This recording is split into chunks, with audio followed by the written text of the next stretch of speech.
This week, a coworker of mine was understandably upset when people kept sending him chat messages while he was in a meeting.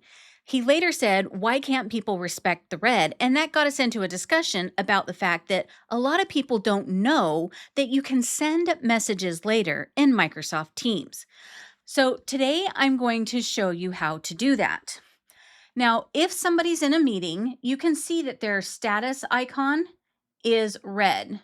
Now, if you click on your status icon, you can see that it is busy, or if they happen to be presenting, it might also say do not disturb. You can still send your message, but you should use send later. I've switched over to Adele's profile and I'm pretending to have her send me a message.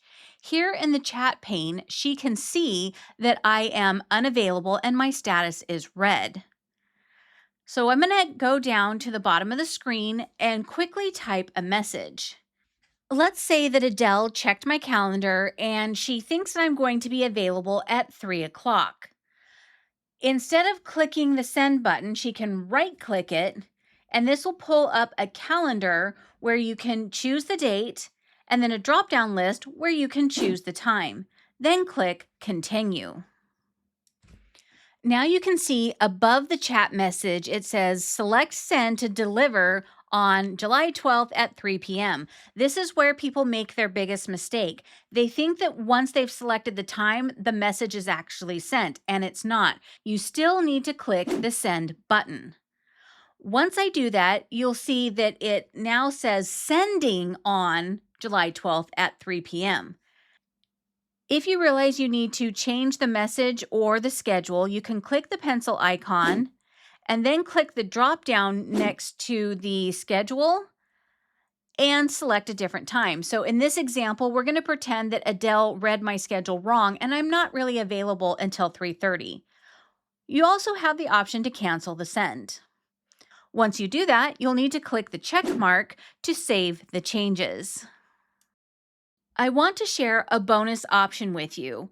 If you don't know when the person's going to be available, you can go to the chat and click the three dots next to their name and select Notify When Available. Now let's pretend you have multiple people you need to be notified about. Instead of doing them one by one, you can go to the settings and then you can go to Notifications and Activity in the Present section, click Manage Notifications, and in the Add People box, you can type as many names as you would like to. To stop receiving notifications, you can click the X on the right-hand side of the screen next to a person's name, or you can go back to the chat, select the three dots next to their name, and turn off notifications. So now you know how to send a Teams chat later or get notified when someone is available so that you can respect their red status while they're in meetings or busy.